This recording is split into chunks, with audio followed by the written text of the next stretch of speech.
Thank you. So we would like to start our presentation on unraveling the WSUS exploit chain, incident analysis, and attacker insights. I am Iwata, and this is Yoshikawa. And we'll be delivering the presentation. We normally conduct analysis at the SOC, and we'd like to incorporate some of those findings in this presentation as well. Now, first, regarding the analysis of the WSUS exploit chain, I will first explain how we analyzed this incident at the time. Now, one day, at SOC, two EDR alerts were raised almost simultaneously. Both were caused by network IOCs, and one, as written at the top process tree, involved an Explorer process launching mmc.exe and MSI.exe and to retrieve and execute an MSI file from a specific domain. And the other is at the bottom. It involved a service process executing a forensic tool called Velociraptor. And the connection between these two was not immediately apparent for us, so we picked out some keywords to do our investigation. And as we investigated, we found an article by Sophos, and this is an excerpt from the report, and I've underlined the portions in yellow that are important from a Cloudflare workers domain, a workers.dev domain. From that domain, a v2.ms file was downloaded and then installed. And when installed, the Velociraptor would be installed and will be abused. But we knew that this was an abuse, but the infection vector appeared to be unknown. So from that Sophos article, we thought that the incident that we experienced resembled this article, but however, there was no indication that the attack was actively progressing, and maybe it was still possible that the user had intentionally executed this command on their own. So we had to verify whether the user intentionally executed this. So we examined the parent process of the MSI exec, and it revealed a Windows Server Update service named WSUS.msc as an argument, and WSUS evoked some certain associations at the time of the investigation, because back then, regarding WSUS, there was a vulnerability technapping blog, CVE. There was also a CV202559287 with a POC, and this was the blog that we first observed. Now, we investigated based on the hypothesis that the root cause of the incident was the WSUS vulnerability. And before this alert, even before the WSUS MSC process started, there should be evidence of RCE via WSUS. So we reviewed the alert history and timeline, which revealed a different process. Revealed Velociraptor in a different process. And based on previous investigations and also from the Sophos articles, we know that a Velociraptor, when it's abused, is deployed from an MSI file. So we searched the timeline for an MSI file, and we found an MSI exec command execution in the timeline.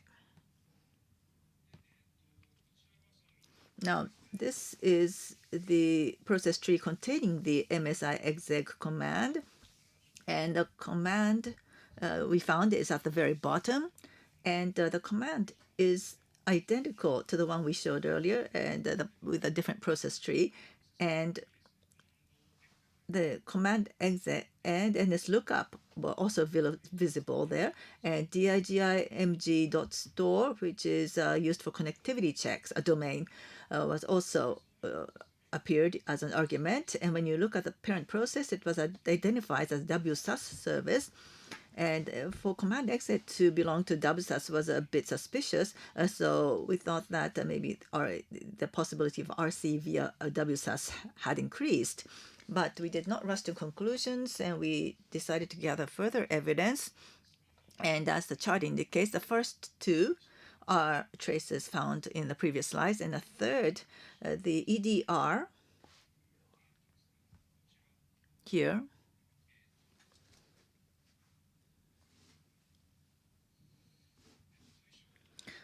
well, the post was a Windows server, and when you say Windows server, in CV2025-59287 WSUS will affect the Windows server for sure.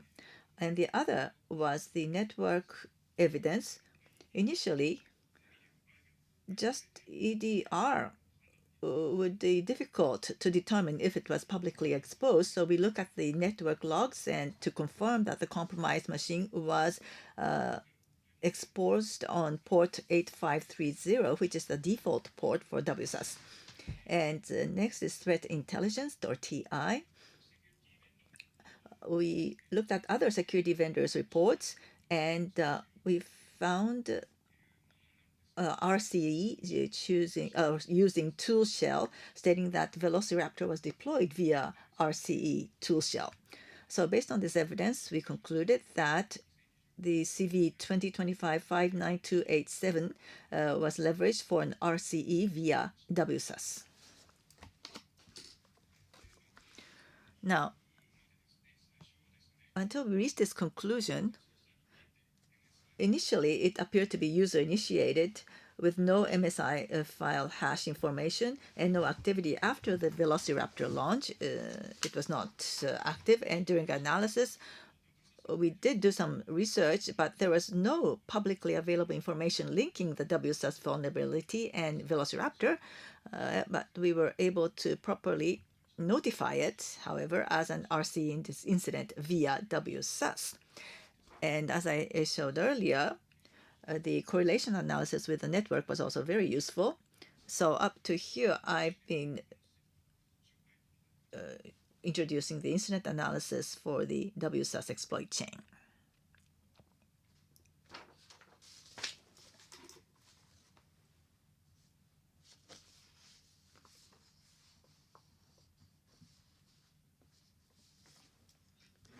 Thank you. Now, Yoshikawa will take over. Now, we were talking about the attackers behind the incident. We have been exploring the possibility of Dragon Clover. Dragon Clover is a threat actor associated with China, believed to be a group primarily motivated by financial gain. And this group previously exploited a vulnerability known as Tool Shell to attack on-premises SharePoint servers, but has recently been conducting attack campaigns targeting WSUS. And in this chapter, we will specifically address the attack campaigns against WSUS. Now, this slide documents publicly available information regarding incidents where WSUS was targeted, believed to be carried out by Dragon Clover. And as a note, the second article, Huntress article, is shown semi-transparently because it's unclear whether WSUS was the attack vector or not, and details will be covered in the final chapter of this final slide, of this chapter. Now, from here, we will explain the attack flow of Dragon Clover's WSUS exploit campaign. And as noted in the lower left caution, the semi-transparent icons and dashed lines represent elements which were not observed within our incident, and these have been supplemented using publicly available information and our research. Now, regarding the source of the attack, recent trends in Dragon Clover activity indicates a tendency to use SPN. In regard to SPN, as shown here, this is a service that is used in place of VPN, and this is used mainly to hide one's identity. Next, in regard to the exploit, in regard to this, there is RCE that is realized through the vulnerability of deserialization. Note point is the for the reporting web service, there is a post request service, and there's a base 64 payload that is included in the host data, and the exploit payload can be used. It's quite diverse, and we would like to look into the contents of this.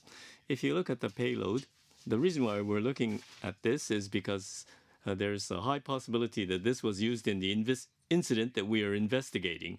The reason is that within the payload, there's a command line, and also the file name of the second payload is shown.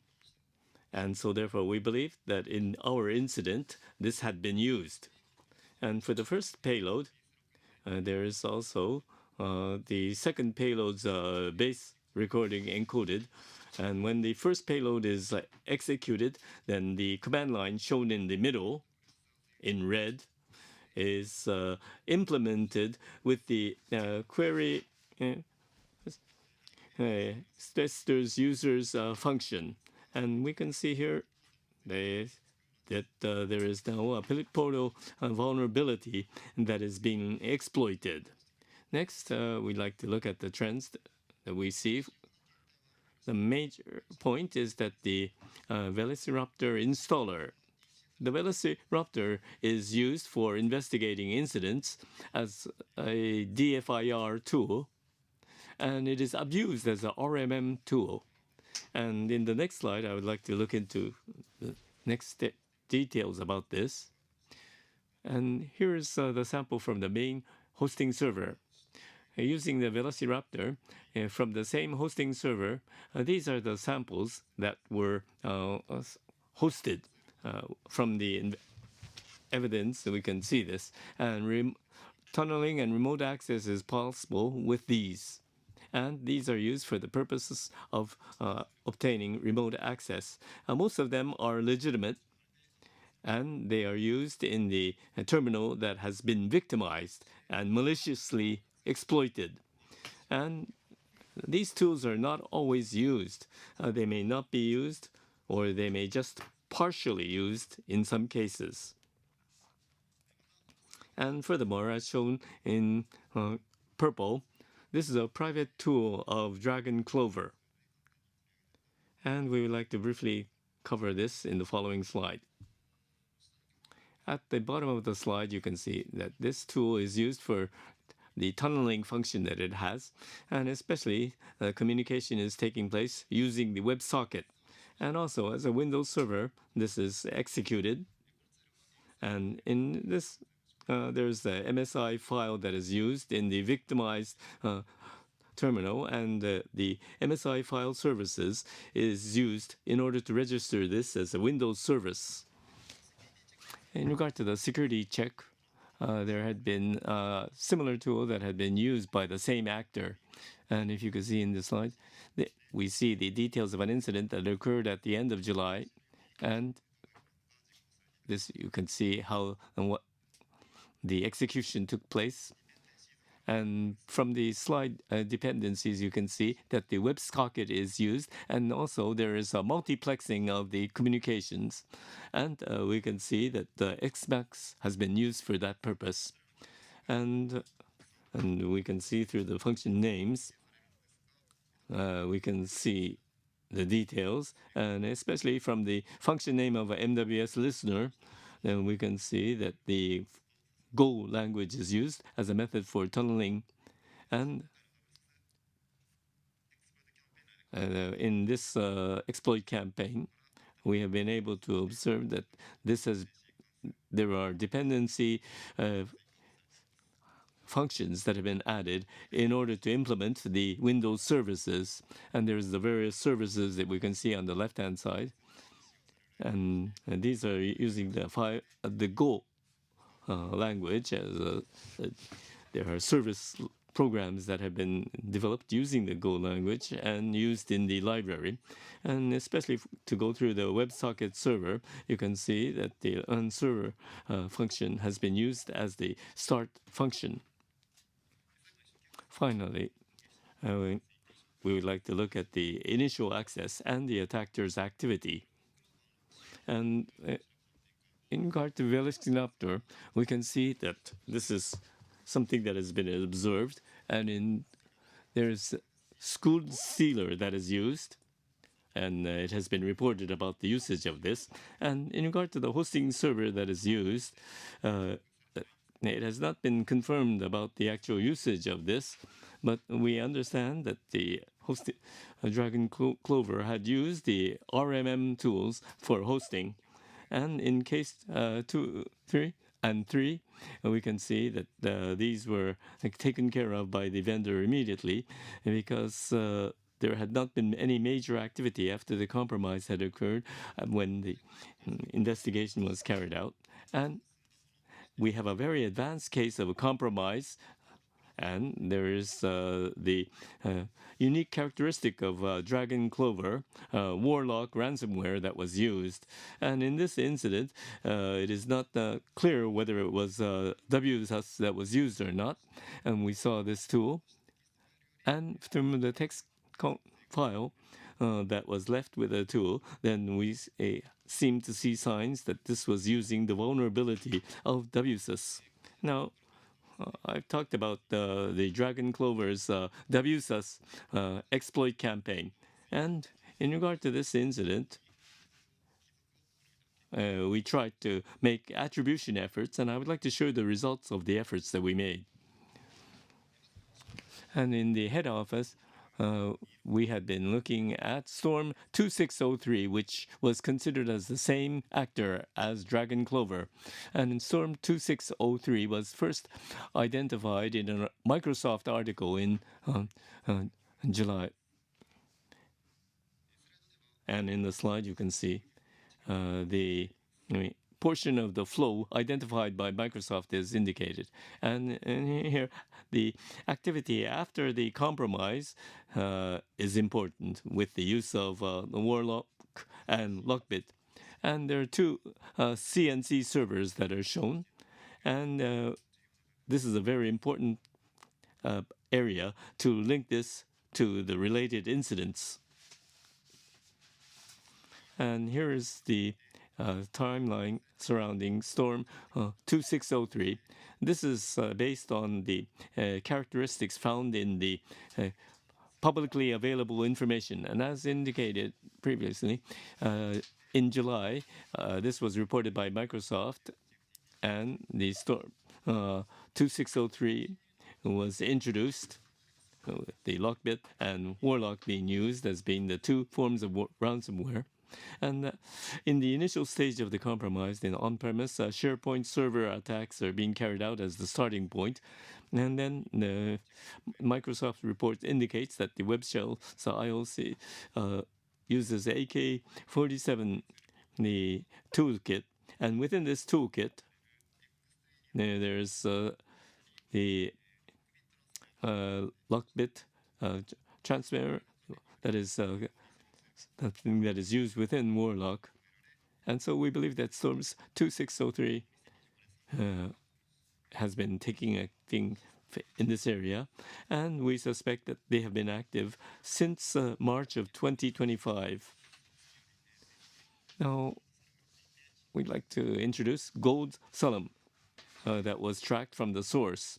And Goldstorm is an actor that is similar to Storm 2603, and they use the SharePoint exploit. This is a point that is common to the two, and we have the toolkit, and we believe that as a result of this, that it is commonly used by the actors. And also from August, they have started using Velociraptor. And within the WSUS incident, Velociraptor has been used. And so therefore, if we look at the relationship between this and the WSUS incident, because of the use of this tool, and we would like to do a further deep dive on Velociraptor in regard to this incident by using the evidence that has been carried out so that we can show the relationships between the two. From here, we will explain how the related threat actors, particularly Storm 2603, were connected to our WSUS incident. First is Velociraptor's configuration type. A file, sorry. Many of you may know Velociraptor is one of the default tools. A typical usage method is the client-server method, which allows evidence collected from clients to be analyzed on the server or arbitrary commands to be sent from the server to clients. Here, I'd like to delve a bit deeper into Velociraptor's internal workings. From here, we will discuss the relationship diagram shown in the previous slide, consisting of a server and multiple clients as one deployment. And in Velociraptor, an internal PKI is implemented for each deployment. An internal PKI means that Velociraptor maintains its own CA, certification authority, internally. And within each Velociraptor deployment, the CA private key and the CA certificate are generated from its own CA, and the CA private key is used to sign and issue the Velociraptor server certificate. The CA certificate is then distributed to the Velociraptor server and all clients. And the diagram in the slide shows how a portion of the configuration file containing the CA certificate is copied from the server-side configuration file to create the client-side configuration file. The CA certificate is unique to each Velociraptor deployment, and by possessing the CA certificate, Velociraptor clients can identify the specific Velociraptor server that they should connect to. To summarize the previous slide, Velociraptor clients holding the same CA certificates belong to the same Velociraptor deployment, and fundamentally one deployment is managed by a single organization.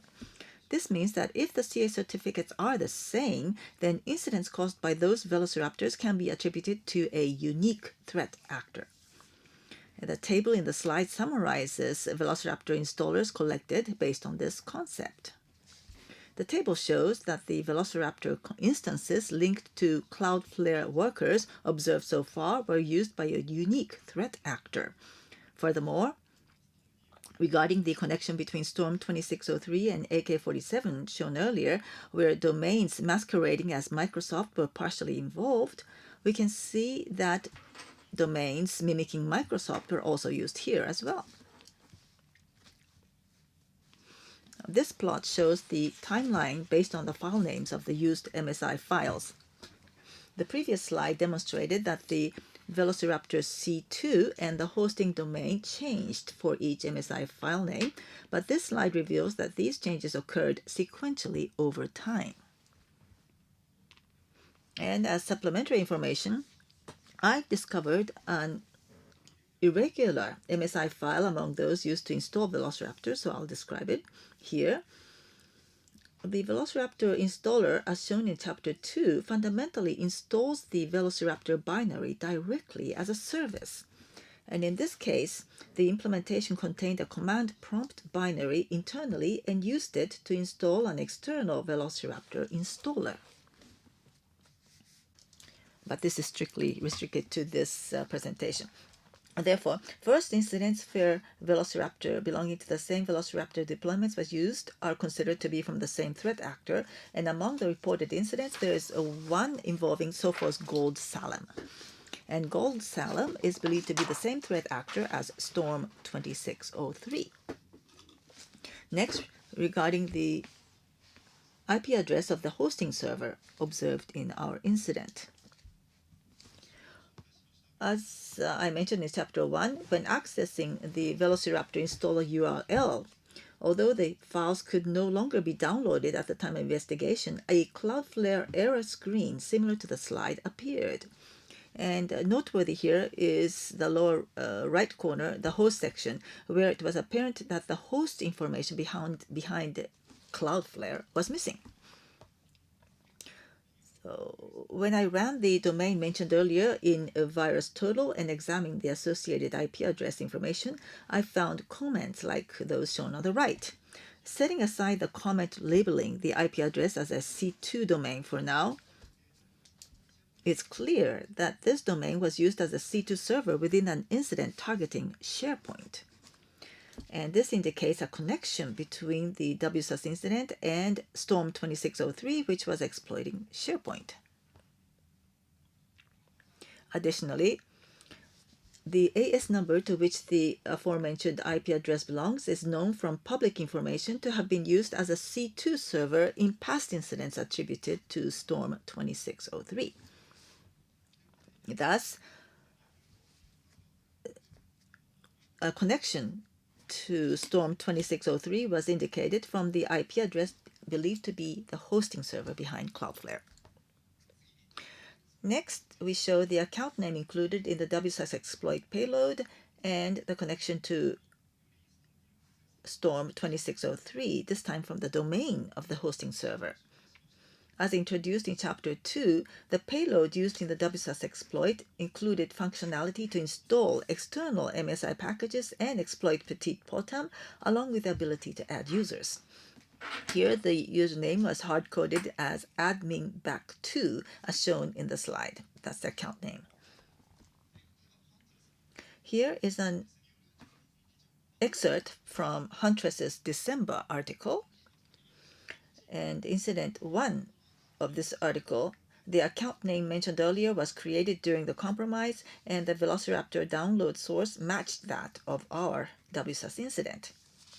Furthermore, the Cloudflare tunnel token observed in Incident 1 is identical to that in Incident 3 within the same article, suggesting that it originates from the same threat actor. And Incident 3 documented the use of account names which were similar to those in Incident 1, and notably, the use of Warlock ransomware was reported. So this strongly indicates a connection to Storm 2603. Thus, from the account name and the domain of the hosting server, the connection to Storm 2603 was indicated. Now, we believe Storm 2603 and these related past incidents are attributed to the same threat actor. We tracked Dragon Clover specifically. And as introduced in Chapter 2, Dragon Clover appears to have actively targeted WSUS. Also, from publicly available information, in addition to SharePoint and WSUS, they have conducted RCE attacks against Gladinet Center Stack, a file sharing solution. The next slide will briefly introduce this incident. Now, this case was reported by Blackpoint, and the diagram was excerpted from the article's main text. And particularly significant aspects are: 1, the increasing number of services and applications targeted for RCE, and 2, the use of tools not previously observed in other incidents. The hidden ghost module in the center right was reported to have been deployed when a legitimate RMM tool, Zoho Assist, was run within Blackpoint's sandbox environment. Now we'd like to talk about Zoho Assist, and we can see that the relationship with Dragon Clover was identified. But in regard to this incident, in regard to Hidden Ghost, there has been points that have not been reported in incidents involving Dragon Clover, and so therefore this is something that we should be keeping in mind as we move forward. And this is all. Finally, we have the diamond model for Dragon Clover. I will skip the details. And here is the summary. And in regard to this, we have the in the file menus, we have seen things that seem unrelated at first. But we have been looking at the information on a daily basis, and we feel that we have found the important points. And in regard to Chapter 2 and 3, we have looked at incidents involving Dragon Clover, and we have looked at the WSUS exploit campaign and past incidents, and we have seen the setting of the RCE, and it is clear that using SharePoint and so on, Dragon Clover has considerable skills. And finally, in regard to Dragon Clover's various types of tools that they have been using, Velociraptor is a legitimate tool for RMM, and for RCA, there has been the use of Windows Server. Unlike RMM, we are seeing differences here, and we see that there's various types of security steps that must be taken in regard to whether the tools are being used legitimately or not. And with that, I would like to close off my presentation.